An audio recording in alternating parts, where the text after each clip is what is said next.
नमस्कार, आप देख रहे हैं वीके न्यूज। मैं हूं सुनील राउत। मध्य प्रदेश की राजनीति में क्या हो रहा है, यह आम जनता के लिए समझना किसी पहेली से कम नहीं है।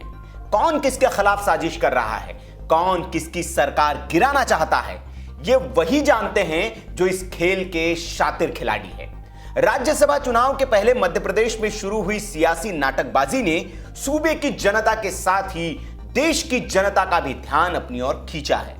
वो जानना चाहती है कि यहां हो क्या रहा है, क्या कमलनाथ की सरकार बचेगी या गिरेगी, तो इसका मास्टरमाइंड कौन है। एक और तो सिंधिया नाराज चल रहे हैं, तो दूसरी ओर दिग्विजय सिंह अलग ही खेल में लगे हैं। इन दोनों के तिकड़म में पिस रहे हैं सीएम कमलनाथ और उनकी सरकार। इस तिकड़ी के बीच की सियासी रस्साकशी का फायदा उठाने में लगी है बीजेपी। दरअसल पूरा खेल राज्यसभा जाने का है।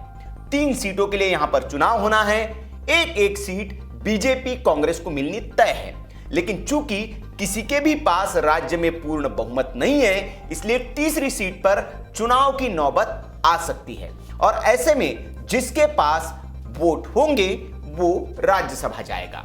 इसलिए बीजेपी इसी जुगत में लगी है कि तीसरी सीट पर भी उसका कब्जा बरकरार रहे। दरअसल सूबे की विधानसभा में 230 सीटें हैं, जिनमें से कांग्रेस के पास जहां 114 विधायक हैं, तो बीजेपी के पास 107, 2 बीएसपी और 1 विधायक एसपी के पास है, और 4 निर्दलीय विधायक सूबे में जीत कर आए हैं। 2 सीटें फिलहाल खाली हैं जिन पर चुनाव होने हैं। इधर कमलनाथ सरकार की मुश्किल तब बढ़ गई जब कांग्रेस के एक विधायक ने अपनी विधायकी से ही इस्तीफा दे दिया। यह विधायक है मंदसौर की सुवसरा विधानसभा सीट से हरदीप सिंह डंग। इन्होंने आरोप लगाया, चूंकि ये किसी गुट के साथ नहीं है, इसलिए इनकी उपेक्षा की जा रही है। आपको बता दें कि ये उन्हीं 4 विधायकों में से एक है जो दिल्ली जाने के बाद से अभी तक लापता है। इनमें से बचे 3 विधायक बिसाहुलाल सिंह, रघुराज कंसाना और निर्दलीय सुरेंद्र सिंह शेरा अभी भी लापता है। मतलब इस इस्तीफे के साथ ही कांग्रेस के खाते से एक विधायक और घट गया और 3 गायब है, जिनकी संख्या अभी भी अगर माइनस कर दे तो कमलनाथ सरकार फिलहाल अल्पमत में ही दिख रही है। इधर जिन बीएसपी और सपा के विधायकों के अलावा निर्दलीय विधायकों के सहारे सरकार चल रही है, वे भी कमलनाथ सरकार को बीच बीच में घुड़की देते रहते हैं। बीएसपी विधायक रामबाई मंत्री बनना चाहती है, इसलिए धमकी देती रहती है, तो जो निर्दलीय मंत्री बना भी दिए गए वो भी कुर्सी बचाए रखना चाहते हैं, इसलिए वो किसी के भी साथ जाने को तैयार है। उनको बीजेपी कांग्रेस से कोई फर्क नहीं पड़ता। ऐसे एक निर्दलीय विधायक और कमलनाथ सरकार में मंत्री प्रदीप जायसवाल ने कहा है कि अगर बीजेपी की सरकार सूबे में बनती है तो वे उनको समर्थन दे देंगे। निर्दलीय तो छोड़ दीजिए, कांग्रेस के विधायक और मंत्री भी कमलनाथ सरकार को घुड़की देने से पीछे नहीं हट रहे हैं। कमलनाथ कैबिनेट के मंत्री महेंद्र सिंह सिसोदिया ने बड़ा बयान देते हुए ऐलान किया है कि कमलनाथ जी की सरकार को संकट तब होगा जब सरकार हमारे नेता ज्योतिरादित्य सिंधिया जी की उपेक्षा या अनादर करेगी। मतलब इशारा साफ है, सिंधिया जी को राज्यसभा भेजो वरना सरकार गिरनी तय है।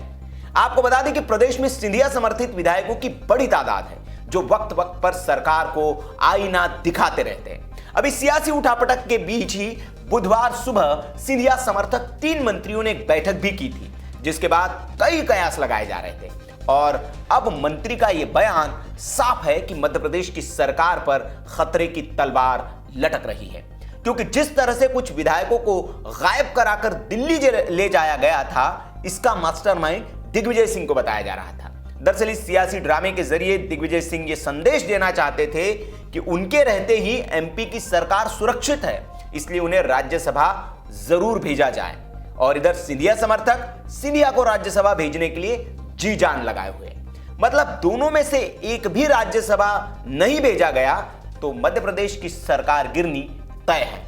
और बीजेपी की रणनीति यही है कि दोनों में से किसी एक को राज्यसभा जाने से रोका जाए, तो बीजेपी को दोहरा लाभ होगा।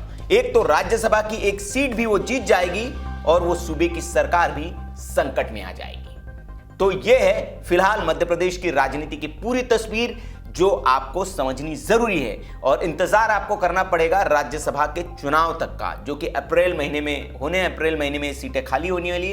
तब तक देखिए इसी तरह का कुछ वो आपको मध्य प्रदेश की राजनीति में दिखता रहेगा और उसके बाद असल तस्वीर जो है वो सामने आती है। इसमें बड़ी जो जिम्मेदारी है वो मुख्यमंत्री कमलनाथ पर है कि वो कैसे मैनेज करते हैं और कैसे दोनों गुटों को साध कर अपनी सरकार बचाए रखते हैं। तो क्या होगा कमलनाथ सरकार का भविष्य, इसके लिए हमें अप्रैल का इंतजार करना पड़ेगा। तो आप भी इंतजार करिए, इससे जुड़े जो भी अपडेट्स आते रहेंगे वो हम आपको वक्त वक्त पर देते रहेंगे। इसलिए ऐसी खबरों के लिए आप हमारे चैनल को सब्सक्राइब कर लीजिए और अगर खबरें अच्छी लगती हो आपको तो इसे लाइक करें, शेयर करें, ज़्यादा से ज़्यादा लोगों तक उसको शेयर करें और ऐसे ही देखते रहिए वीके न्यूज़। शुक्रिया।